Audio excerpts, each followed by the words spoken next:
Me voy, amor,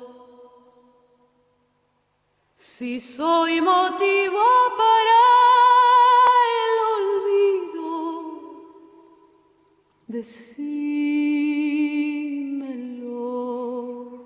decímelo.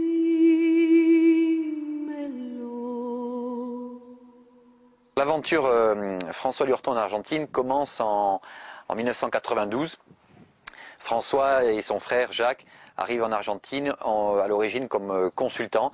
Ils ont été appelés par Catena pour travailler sur des grands vins argentins, à l'origine sur des Cabernet Sauvignon, donc dans les années 92. Et très vite, François et Jacques ont découvert ce magnifique potentiel des vins argentins et en particulier des Malbec. Et ils ont très vite, après leur expérience de consultant, très vite développé leur propre projet en recherchant d'abord des terres. Ils recherchaient un vignoble, un terroir qui correspondait vraiment à leurs aspirations.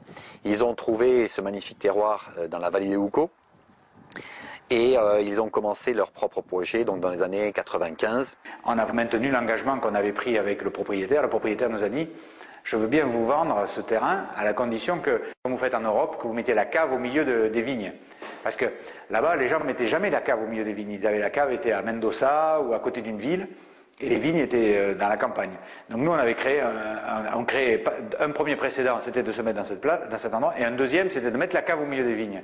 C'est-à-dire que là, à partir de la cave, il fallait amener le personnel après, parce que les gens, ils n'avaient pas l'habitude d'aller travailler si loin. On n'avait pas l'électricité, il a fallu tirer 5 km de fil électrique à nos frais. Il a fallu créer des chemins, il a fallu tout ça. Ça a été parce qu'on a aménagé dans un désert.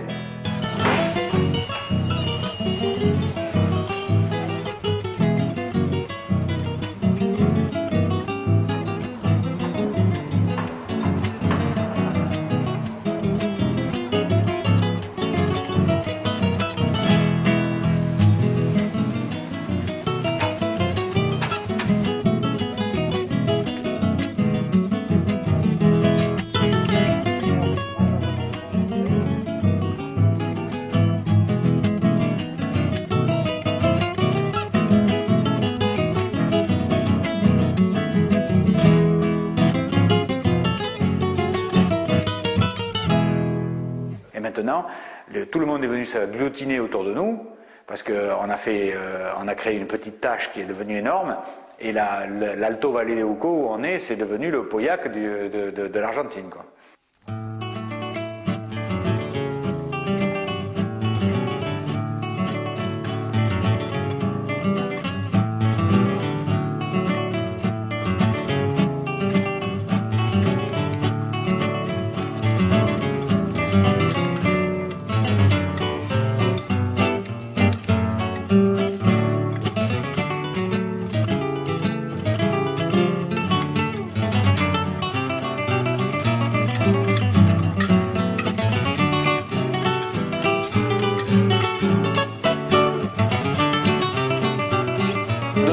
Ici, dans cette parcelle de Malbec à très haute densité, de 20 000 pieds hectares, donc dans des rangs étroits d'1 mètre de large à peine, et sur des plantes espacées de 50 cm.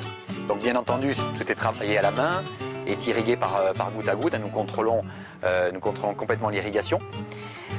Et nous recherchons ici des rendements très réduits d'1 kilo de raisin par pied.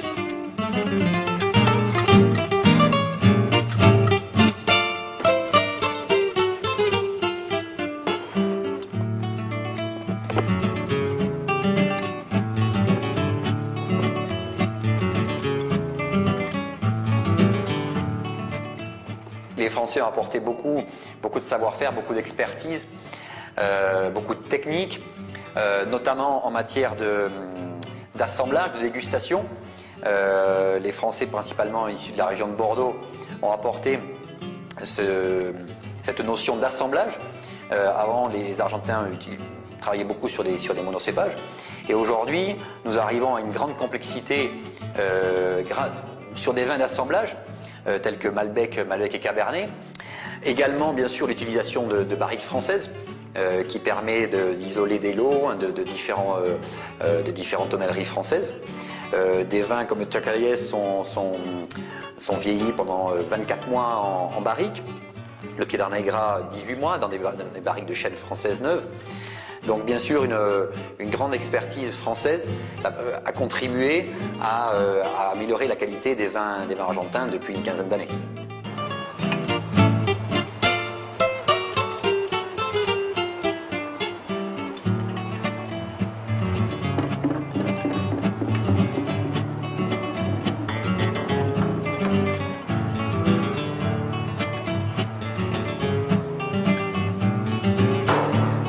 Réelle éducation autour de la vigne et il y a une réelle éducation même au niveau supérieur de la vigne. Donc on n'avait aucun problème de formation. C'est que les Argentins n'ont pas le même engouement que les Chiliens pour le travail, je dirais, c'est pour être gentil. C'est une population, si vous ne l'impliquez pas dans le projet, elle ne va pas être dynamique. C'est une population qui ne va pas faire... Mais par contre, si vous l'impliquez vraiment dans le projet et qu'elle se sent très motivée, ils vont avoir beaucoup de dynamisme.